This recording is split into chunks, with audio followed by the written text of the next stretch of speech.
네, 오늘 말씀은 예레미야서 34장을 보겠습니다. 예레미야서 34장 8절부터 22절까지를 한 절씩 교독합니다.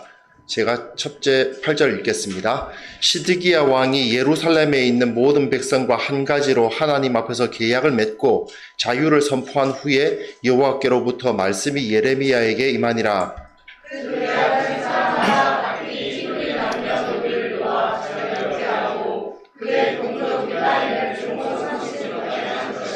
이 계약에 가담한 고관들과 모든 백성이 각기 노비를 자유롭게 하고 다시는 종을 삼지 말라 함을 듣고 순복하여 놓았더니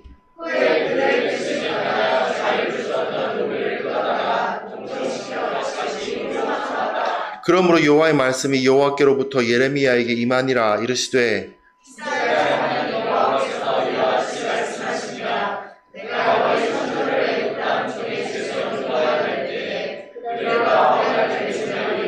너희 형제 히브리 사람이 내게 팔려왔거든 너희는 7년 되는 해에 그를 놓아줄 것이니라. 그가 6년 동안 너를 섬겼은즉 그를 놓아 자유롭게 할지니라 하였으나 너희 선조가 내게 순종하지 아니하며 귀를 기울이지도 아니하였느니라.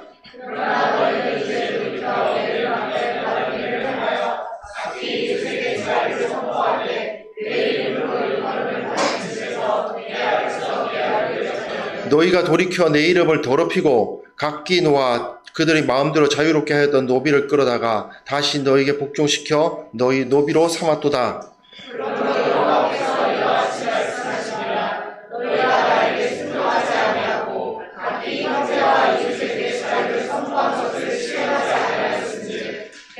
그를 대적하여 칼과 전염병과 기근에게 자유를 주리라. 여호와의 말씀이니라. 내가 너희를 너희에게 여러 나라의 송아지를 둘로 쪼개고 그 두 조각 사이로 지나매 내 앞에 언약을 맺었으나 그 말을 실행하지 아니하여 내 계약을 어긴 그들을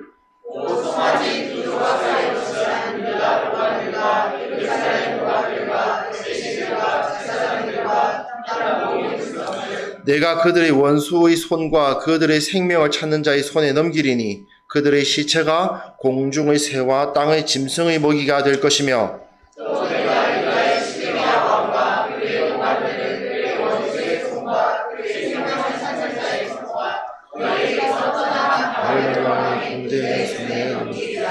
(22절) 같이 읽습니다. 여호와의 말씀이니라. 보라, 내가 그들에게 명령하여 이 성읍에 다시 오게 하리니 그들이 이 성을 쳐서 빼앗아 불교할 것이라. 내가 유다의 성읍들을 주민이 없어 처참한 황무지가 되게 하리라.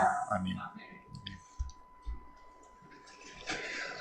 지금까지 제가 이제 5번째 말씀을 전하고 있는데 전체적으로 이 말씀의 흐름을 기억해 주셨으면 좋겠습니다.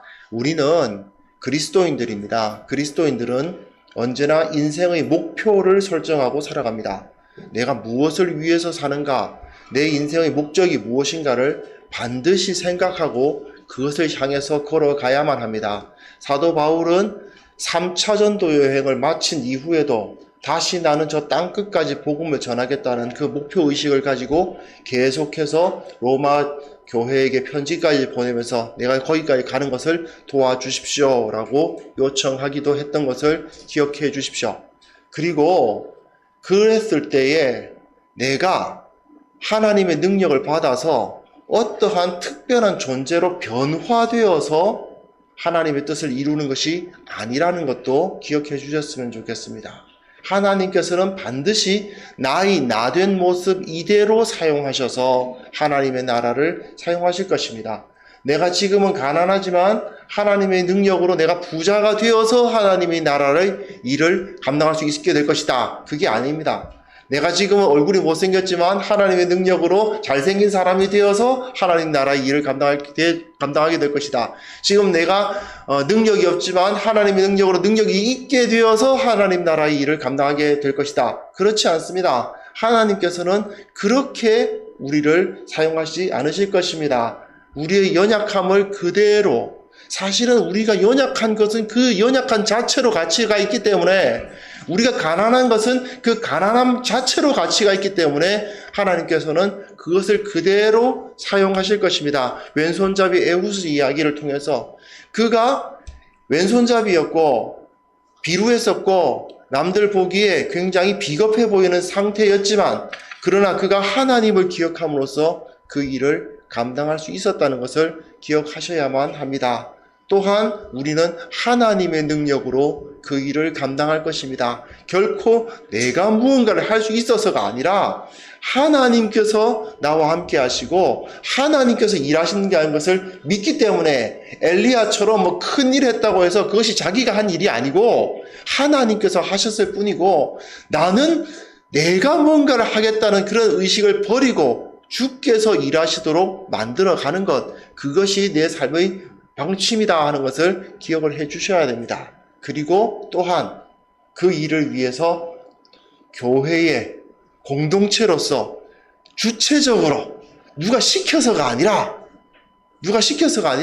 시민된 자로서 당시 폴리스의 시민된 자들이 직접적으로 적극적으로 자신이 나섰던 것처럼 주인의식을 가지고 목사가 시켜서 또는 교회에서 어떤 일이 있으니까 그 일을 해야 되는 사람이 필요하니까가 아니라 하나님의 나라를 위해서 내가 구원을 받았다면 내가 직접적으로 나서야 될 것 아닌가라고 말하는 그런 태도를 가지고 하나님 나라를 위해서 나서야만 합니다. 이것이 지금까지 4번에 걸쳐서 제가 말씀을 드린 내용인데, 자, 이제 이러한 태도를 가지고 이제 우리는 무엇을 꿈꿔야 하겠는가 하는 것이 중요합니다.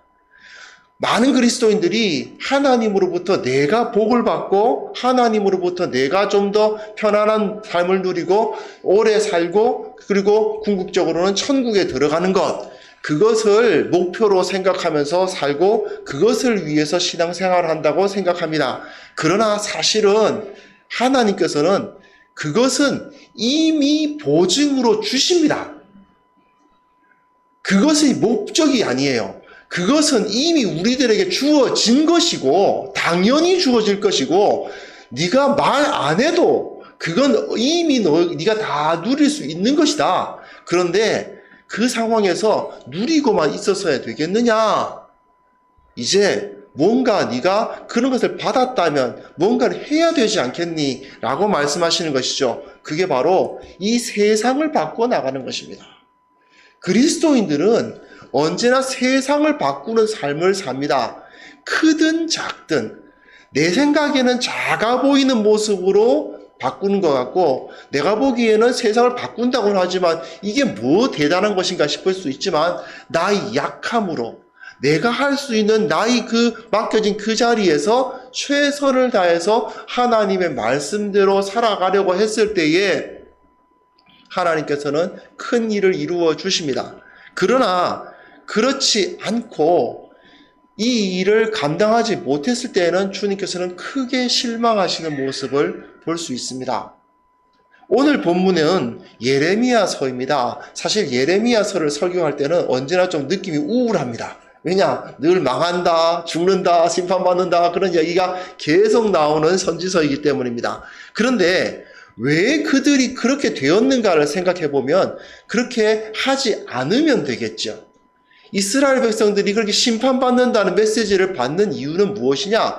하나님의 말씀을 따르지 않았기 때문 아닙니까? 그러면 우리는 하나님의 말씀대로 살아가고 하나님께서 원하시는 대로 걸어가면 이러한 결말을 당하지 않을 것입니다. 이 당시 어떤 일이 벌어졌던가를 한번 생각해 보실 필요가 있습니다.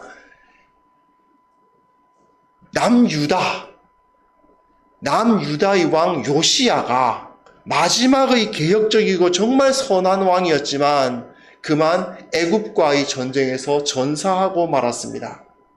그것으로 인해서 남유다는 그 이후에도 몇십 년 동안 그 나라가 유지되기는 했으나 이미 망한 것이나 다름이 없었습니다.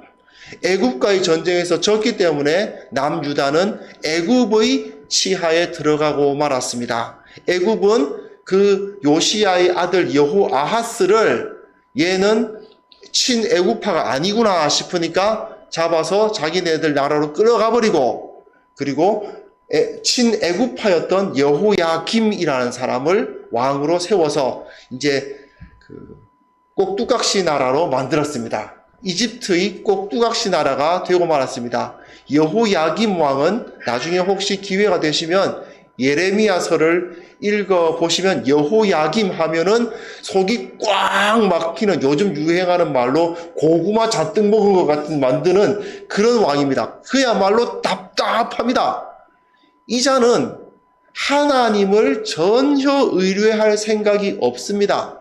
물론 말로는 하나님 섬긴다고 합니다. 그 당시에 하나님을 안 섬긴다고 말을 어떻게 합니까?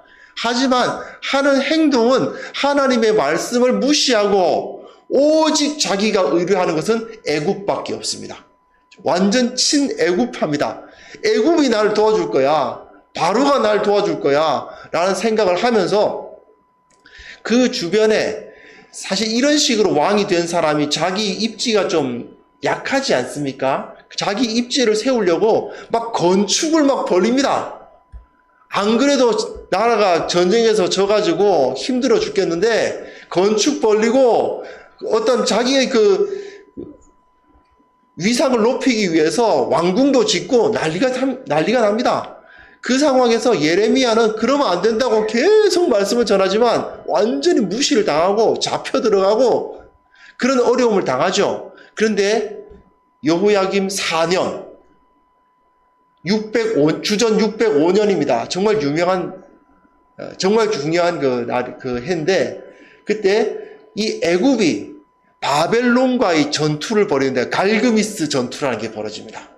그때 애굽이 바벨론에게 대패합니다. 그로 인해서 그 근동 지역의 패권은 완전히 바벨론에게 넘어가고 말았습니다. 그때 그것을 보고 예레미야는 아하, 하나님께서 이 나라를 바벨론의 손에 넘기시겠구나 하는 것을 깨달았습니다.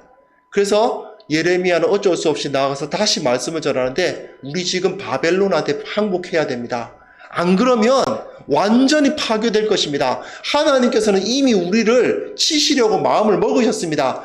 피해를 극소화하는 방법은 그냥 빨리 항복하는 것입니다. 그랬을 때에 우리는 적어도 죽는 사람이 줄어들 것이고 이 예루살렘이 완전히 폐허가 되지는 않을 것입니다. 그렇게 말씀을 전했으나 철저히 친애굽파였던 여호야김은 완전히 무시합니다. 너 애굽이 그렇게 약할 줄 아느냐, 이런 거죠. 자기는 힘이 없으면서 애굽의 힘만 의지하고 있었던 여호야김은 끝까지 바벨론에게 반항하다가 결국 처참하게 정말 비참한 죽음을 당하고 바벨론에게 예루살렘은 함락되고 말았습니다. 애굽은요, 그렇게 자기를 도와줄 거라고 철석같이 믿었던 애굽은 전혀 도움이 되지 않았습니다. 도망가고 말았죠. 그런 상황입니다.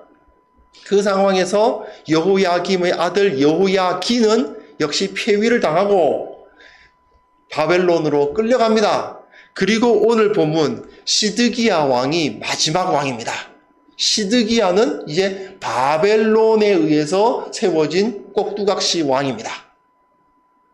여호야김은 애굽에 의해서, 시드기야는 바벨론에 의해서 주인이 바뀌면서 자기네 나라가 노예나 다름없습니다. 위에 주인이, 나라 자체가 노예예요.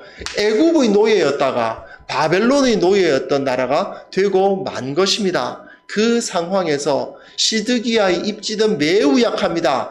여호야김이 물론 죽었다고는 하지만 그래도 그 자기 주위에 있는 여러 관료들은 아직까지도 친애굽파가 많고, 시드기야도 어떻게 해서든지 간에 좀 자기가 왕으로서의 위신을 세우고 싶습니다. 그런데 바벨론과 애굽의 차이가 뭐냐 하면 바벨론은 꽤 멀리 있어요.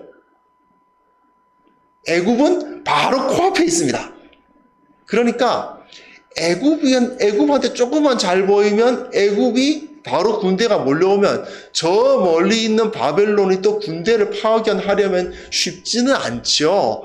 그러니까 애굽에게 조금 다시 한번 자기가 친바벨론파가 되기엔 좀 힘드니까 다시 애굽에게 약간 빌붙기 시작합니다. 그러니까 애굽이 좀 다시 이제 군대를 끌고 올라오니까 바벨론 입장에서도 부담이 돼서 이렇게 시킨 거예요. 철수를 시키는 그런 일이 벌어지고 그랬다가 사실은 완전히 망하셔. 나중에 보면 잠깐 철수했다가 와 애굽이 이긴다, 애굽파로 돌아서자 이랬다가 이제 완전히 바벨론에게 쑥대밭이 되고 완전 기원전 585년이죠. 그때 망하고 맙니다. 그 시드기야 왕이 어떤 일을 그 가운데 그 애굽과 바벨론 사이에서 왔다 갔다 간에 붙었다 쓸개 붙었다 하는 그 상황이 있는데 그때 어떤 일을 했느냐가 그런데 중요합니다. 예레미야는 애굽에 붙을 것이냐 바벨론에게 붙을 것이냐가 중요하지 않다는 것을 정확히 알고 있었습니다. 그 상황에서 우리는 하나님께 의뢰해야 한다라는 것을 강조하는데 여기 본문에 보시면 시드기야가 이 바벨론의 공격에 맞서서 개혁을 일으킵니다. 마치 고려시대 때 몽골의 공격에 맞서서 8만 대장경 만들었던 것처럼 나름대로 그 부처의 힘으로 그 종교의 힘으로 외세를 다스리겠다고 별 큰 의미는 없지만 8만 대장경 만든다고 무슨 몽골 군대가 물러가겠는가 싶긴 하지만 그래도 부처님 도와주세요 하는 마음으로 이제 막 그거 만들지 않습니까? 그것과 마찬가지로 하나님 앞에서 계약을 맺습니다. 언약식을 거행합니다. 언약식은 어떻게 하느냐 하면 동물들, 소 같은 거를 반으로 가릅니다. 죽여가지고 반으로 가르면 그 가운데 피가 흥건하겠죠. 그 사이를 지나면서 언약을 맺습니다. 사람들이 그 사이를 걸어가요. 무슨 소리냐? 이 언약이 깨어지면 이렇게 된다 이거죠. 우리는 이 언약을 반드시 지킬 것인데 이 언약을 우리가 만약에 깰 경우에는 이 양쪽에 있는 이 재물들처럼 될 것이다 하는 것을 선포하는 의식입니다. 그 언약을 맺으면서 어떤 일을 했느냐 하면 노예들, 이 종들을 다 풀어주는 일을 했습니다. 왜냐? 출애굽기 21장에 보시면 이 노예들은 히브리 노예들은 6년 동안은 노예가 되더라도 제7년이 되는 때에는 해방이 되도록 규정이 되어 있습니다. 그런데 중요한 것은요, 이 본문의 위치가 어딘가가 중요합니다. PPT 하나 준비되어 있는데요. 보시면요, 출애굽기 20장에 10계명이 주어집니다. 이것은 모든 그 율법의 총화를 할 수 있죠. 모든 율법을 한마디로 요약해 놓은 것이라고 할 수 있는데 10계명이 주어진 이후에는 하나님의 영광 앞에서 사람들이 떠는 모습을 보여요. 굉장히 그 언약이 엄중하고 그 하나님의 영광 앞에서 두려워하면서 이 언약을 지키지 않을 수 없다는 느낌을 받게 합니다. 그리고 하나님께서는 요즘 우리가 신명기에서 묵상하고 있는 계속해서 주구장창 귀에 못이 박히도록 나오는 메시지가 주어지죠. 우상을 섬기어서는 안 된다. 우상 섬기지 말고 또 재미있는 것은 제단을 높이 쌓으면 안 돼요. 계단을 통해서 올라갈 정도로 제단이 높으면 안 됩니다. 제단은 조그만해야 되고 제단은 화려하면 안 됩니다. 제단에다가 그 정을 대가지고 제단을 조각한다든지 이건 안 됩니다. 그냥 무조건 자연석 가지고 그냥 또는 흙을 가지고 대충 쌓아서 제단을 만들 것이지 절대로 제단을 아름답게 꾸며서도 안 됩니다. 그리고 제단을 크게 만들어서도 안 됩니다. 종교성. 나를 섬길 때에 종교로서 섬기지 말라고 하는 메시지가 주어지고 있는 거죠. 우리가 지금 신명기 묵상하고 있습니다만은 이거는 그야말로 귀에 못이 박히도록 반복되는 정말 하나님께서 이스라엘에게 그토록 이제 절대로 잊지 말라고 가르치시고 싶어 하시는 그 내용입니다. 그 내용이 주어진 이후에 21장 1절에 보시면 내가 백성 앞에 세울 법규는 이러하니라는 말씀이 주어지고 첫 번째로 나오는 것이 뭐냐면 종은 6년 동안은 부릴 것이되 제7년이 되면 해방시켜라. 이게 제1번입니다. 대한민국 헌법 이렇게 딱 나오면 대한민국은 이러이러한 나라고 이러이러한 사람들이 기본권이 있고 어쩌고저쩌고 국민에 대해서 이야기하고 난 다음에 맨 처음에 국회 이래가지고 높은 사람부터 나오잖아요. 그 다음에 행정부 이렇게 해서 나온단 말입니다. 그런데 하나님 나라의 법은요 아닙니다. 정말 꼭 지켜야 할 가장 중요한 법, 우상을 섬기지 마. 하나님만 섬겨야 돼. 그렇죠. 그거는 당연히 그렇게 받아들일 수밖에 없는 대원칙입니다. 그 대원칙 다음에 세부사항 제1번 노예. 예. 세부사항 제1번이 노예입니다. 노예는 6년 이상 부릴 수 없다. 이게 하나님의 가장 큰 관심이었던 것입니다. 첫 번째 관심은 높은 사람이 아니에요. 대제사장이 아니에요. 레위인들이 아니었습니다. 왕이 아니었어요. 가장 중요한 것은 1번이야. 노예는 안 돼. 그겁니다. 사실은 이 메시지를 보면은 어떻게 해서든지 적어도 당시 현실적으로 봤을 때는 경제 생활 자체가 노예가 없는 경제 생활이라는 것을 사실 상상할 수 없던 시절이기 때문에 노예를 완전 폐지는 못 시킵니다. 그러나 적어도 너네 동족 내에서는 노예가 있어서는 안 된다. 그것이 첫 번째입니다. 하나님께서 가장 강조하고 싶으셨고 가장 관심 가지셨던 법도인 거예요. 그것을 알고 있었기 때문에 시드기야는 거기서 계약을 성립하고 송아지 딱 잘라가지고 피 쫙 흐르는 무시무시한 분위기 만든 다음에 그 사이를 건너가면서 이제 우리는 노예를 모두 다 철폐한다 라고 메시지를 던진 거죠. 실제로 수많은 고관들이, 당연히 노예를 부리는 사람이 낮은 평민들이었겠어요. 고관들이지. 고관들이 노예를 부리고 있다가 다 해방을 시켰는데 조금 있다가, 그때가 정확한 시점은 어떤지 모르겠지만 어쩌면 바벨론이 잠깐 애굽의 공격을 받아서 철수했던 그런 시절이었을지도 모르죠. 여하튼 좀 좋아진다 싶으니까 힘들고 어려울 때는 노예를 전부 다 해방하겠습니다 이래가지고 다 보내놓고는 좀 상황이 좀 좋아지니까 다시 그 노예들을 잡아가지고 그 노비를 삼은 겁니다. 사실은요, 적군이 몰려왔을 때 노예를 해방하는 것은 하나님 앞에 순종한다는 의미도 있지만 다른 의미도 있습니다. 현실적인 이익도 있어요. 왜 그렇습니까? 전쟁이 실제로 벌어졌을 때에는 노예들은 전투 요원으로서는 굉장히 부적합합니다. 왜냐? 노예들은 목숨 걸고 싸우지 않아요. 왜 그렇습니까? 자기 주인이, 히브리인이 자기 주인이 되건 바벨론 사람이 자기 주인이 되건 자기가 노예라는 신분은 변하지 않거든요. 그러니까 왜 목숨을 걸고 싸웁니까? 좀 싸우는 척 하다가 빨리 항복하고 얘네들 노비가 되나 쟤네들 노비가 되나 마찬가지니까요. 그러니까 싸우지 않습니다. 그러니까 전쟁을 할 때에는 하나님의 백성들 뿐만 아니라 다른 나라에서도 전쟁을 눈앞에 두었을 때는 당연히 노예들은 해방시키고 또 약속을 하죠. 여기서 이기고 우리가 다 저들을 불러내면 너희들은 전부 다 양인이다. 노예 해방이다라는 것을 약속을 딱 하고 문서 딱 써주고 딱 걸고 시작한단 말입니다. 그게 당연한 것이었습니다. 그런데 그 상황에서 제대로 된 전쟁을 하지는 않았던 모양이죠. 바벨론이 물러가니까 그랬던 것 같은데 여하튼 다시 노비로 삼아버립니다.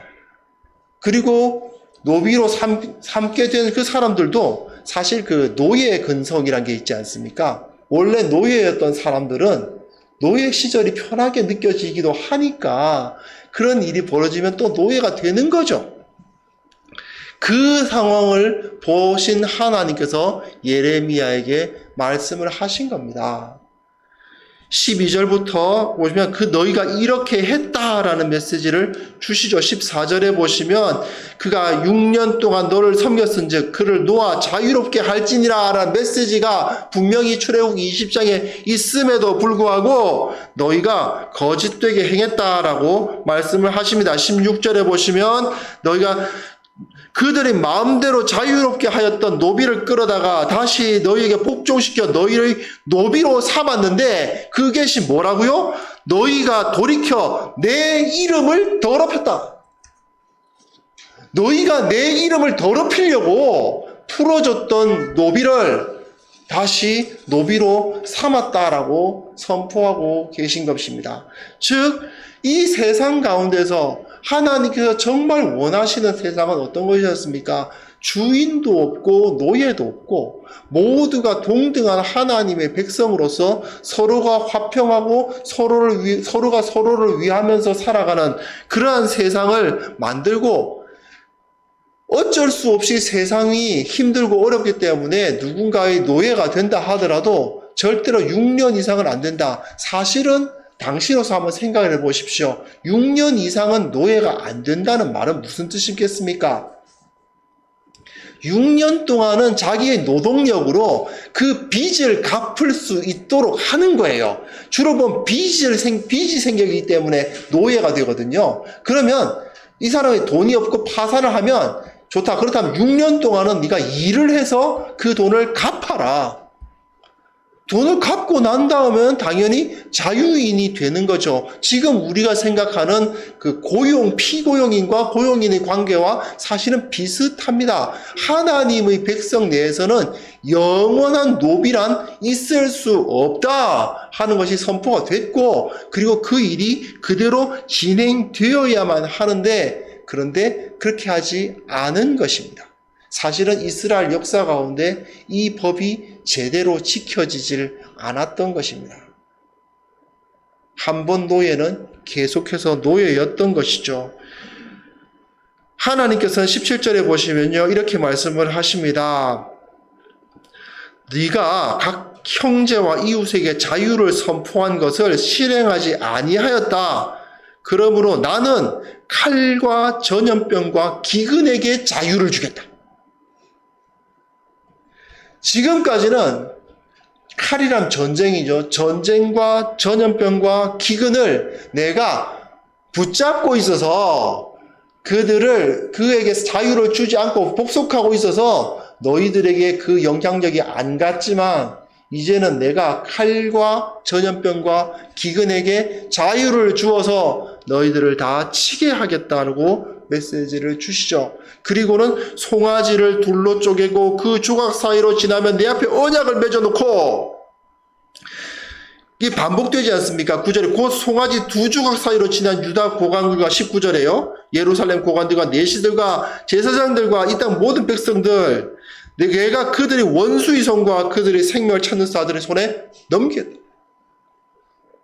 하나님께서는 그 마음을, 하나님의 마음을 이해하고 행동했던 것을 기뻐하셨으나 다시 그들을 뒤돌렸을 때 결국은 이처럼 크게 분노하시는 것을 볼 수가 있습니다. 왜 그렇게 하셨습니까? 간단합니다. 하나님의 나라를 만드시기를 원하셨으니까요.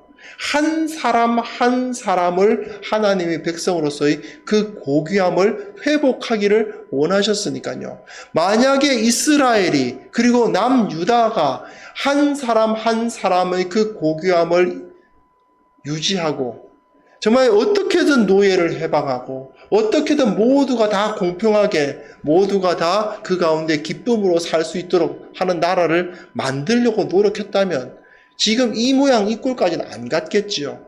이집트에게, 바벨론에게 이렇게 눌려서 압제당하는 일은 있지도 않았을 것입니다.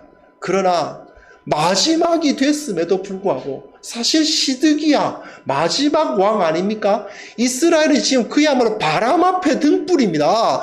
예루살렘은 그냥 곧 끝나기 직전이에요.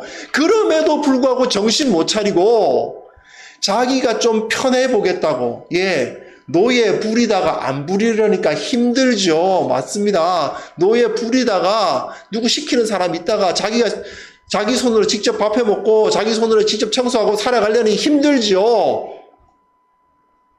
그러니까 하나님의 법이 아니라는 것을 알면서도 그런 짓을 하고 말았던 것을 보게 됩니다. 여러분, 우리가 하나님의 뜻에 의해서 부름을 받은 사람이라면 이제 우리는 이런 모습을 가지지 않아야 되는 것입니다. 이 세상은 많이들 변화를 요구하고 있습니다. 사람들이 또 알고 있어요. 환경의 문제도 있고요. 지금 뭐 전염병 문제도 있습니다만은 환경 문제도 있고 정의의 문제도 있고 경제적으로 여러 가지 말들이 많이 들려오고 있죠. 우리가 뭐 물건 하나를 살 때에 또는 어떤 우리 경제 생활을 하거나 행동하거나 쓰레기를 모아서 버리고 하는 그 작은 일들 말입니다. 그것 하나하나들이 얼마나 이 세상에 많은 영향을 끼치고 있는지 우리는 잘 들어서 알고 있습니다. 그러나 실제로는 그것을 잘 안 행합니다. 왜 그렇습니까? 귀찮거든요. 노예를 부리다가 안 부리려면 어떻습니까? 쉽지 않습니다. 소비 수준을 높이 갖고 있다가 그 소비 수준을 조금이라도 낮추려면 얼마나 고통스럽습니까? 편안한 삶을 살다가 조금 불편하게 살려면 얼마나 힘이 듭니까? 만약에 우리가 지금 전기를 이만큼 사용하고 있는데 이 전력 사용량에서 10%를 줄이자 힘들걸요? 쉽지 않을 것입니다. 감사하게도 오늘은 우리 성도들이 많이 오셔서 이 난방기 켜는 게 그렇게 아깝지 않은데 난방기 죄송합니다. 냉방기를 켜는 것이 아깝지 않은데 사실은 예전에 우리 어르신들 계실 때만 해도 선풍기만 돌아갔음에도 불구하고 거기서 다 예배를 드렸는데 이제는 냉방기 없이 살아가는 것을 상상할 수 없지 않습니까? 그런 모습들도 마찬가지입니다. 크고 작은 문제들 정말 정직한 기업의 물건을 소비하고 그리고 정말 이것이 공정한 거래에 의해서 만들어진 물건인가를 따지고 하는 그런 것들이 어떻게 보면 유난 떠는 것처럼 느껴질 수도 있고 굉장히 사람 불편하게 만드는 것일 수도 있습니다. 그러나 저는 아주 작은 영역의 이야기를 하고 있는 것입니다. 이것이 진정으로 정의로운 것입니다 라고 말을 하고 누군가가 그것을 알게 해 주었을 때 우리는 저것이 옳구나, 그럼 내가 그렇게 해야 되겠네 라고 판단하는 것이 정상적일 것 같은데 실제로는 그렇게 아니고 저렇게 해야 되겠구나라는 생각은 드는데 힘든데 귀찮은데 한 번 손이 더 가야 되는데 라는 생각이 들게 되죠. 이전에는 몰라서 그랬다고 칩시다. 내가 쓰레기를 이렇게 버리면 또 이런 것을 소비하면 이런 일이 벌어진다는 것을 몰라서 그랬다고 칩시다. 알게 된 후에는 어떻게 해야 될까요? 사실은 바르게 해야 되지 않겠습니까? 이것을 좀 더 넓혀가면 우리가 정치에 참여하고 선거에 참여하는 그 일들부터 시작해서 각 직장 내에서 정의가 어떻게 나타나야 되는가를 고민하는 문제까지 계속해서 더 발전해 나갈 수 있을 것입니다. 그런데 한번 생각을 해보십시오. 만약에 이것이 옳지라는 생각을 한 이후에 그것을 실현하려면 어떤 문제가 생길까요? 힘듭니다. 불편하고 귀찮고. 노예를 쓰던 사람은 노예를 내놓고 누군가 나를 위해서 일하는 사람이 없는 상황을 굉장히 힘들어하게 되어 있습니다. 그게 바로 우리 인간의 모습인 거죠. 나를 쳐서 변화시키고자 하는 결단이 없으면 우리는 세상을 바꿀 수가 없습니다. 먼저 내가 정말 옳은 것이 무엇일까를 생각하고 그 옳은 것을 위해서 실천하는 한 걸음을 내디딜 수 있어야 되는 것이죠. 세상은 점점 더 가진 자들에게 힘이 실리고 가지지 못한 자들은 점점 더 어려워져 가고 있는 것은 사실입니다. 물론 전체적으로 봤을 때 많은 사람들이 이제는 그래도 굶어 죽어가는 사람들은 적어지고 그리고 태어나자마자 죽는 영아 사망률은 줄어가고 있다고 합니다. 감사한 일이죠. 많은 사람들이 그것을 위해서 노력하고 있고 애쓰고 있기 때문에 그런 일이 벌어지는 것이고 사실은 수많은 그리스도인들이 그것을 위해서 헌신적으로 일해왔기 때문에 세상이 점점 더 문화가 바뀌고 그리고 가치 있는 것을 위해서 일하는 사람들이 생겨나가고 있는 것은 사실입니다.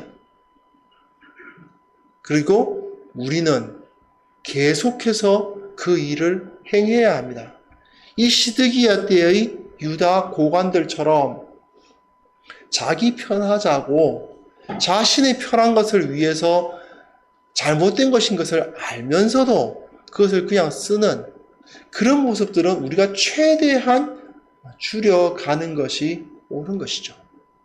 그것을 위해서 고민하고 어떻게 하면 조금 더 불편하더라도 선한 선택, 좀 내가 힘들더라도 모든 사람들에게 이로운 선택을 해 나갈 것인가를 고민하는 자들이 되어야 됩니다. 저는 이 정도 수준이 그냥 뭐 쓰레기 문제라든지 에너지 사용 문제라든지 이런 것뿐만 아니라 그건 굉장히 기초적인 부분이고요. 우리가 좀 더 성장해 가면 갈수록 내가 직장에서 높은 자리에 올라가면 올라갈수록 내가 이 세상에서 어느 정도 힘을 가지게 되면 가질수록 더욱더 그러한 모습을 가지기 위해서 이 세상 가운데 선한 영향력을 끼치기 위해서 노력하고 애쓰는 자들이 되어야 된다고 생각합니다. 교회가 어떠한 일을 벌리려고 하는데 사실은 그리스도인들은 세상 가운데 소금처럼 흩어져 들어가서 거기에서 눈에 띄지 않지만 세상을 썩지 아니하게 하고 눈에 보이지 않지만 그 세상을 맛을 내는 사람들 아닙니까? 그러한 모습을 우리가 회복할 수 있어야 될 것입니다. 물론 지금까지 우리가 나는 정말 그렇게 하려고 노력해왔다라고 말씀하시는 분들도 우리 가운데 많이 계신 줄로 압니다. 그런데 그런 분들에게는 제가 하나님의 위로와 격려를 전합니다. 힘드셨을 것입니다. 남들은 다 저렇게 사는데 나만 이렇게 불편하게 사나? 왜 나만 이렇게 번거롭게 해야 되지? 왜 나는 예수 믿는다고 해서 이렇게 손해를 봐야 되지? 라는 생각을 하시면서 사셨을 수도 있습니다. 주님께서 약속하시기를 하나님께서 그 젖과 꿀이 흐르는 땅, 그 땅을 유지시켜 주실 것입니다.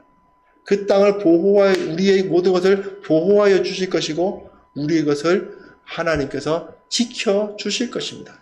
지금까지 우리가 누려왔던 것보다 더 큰 은혜와 더 큰 기쁨을 누릴 수 있게 해 주실 것입니다.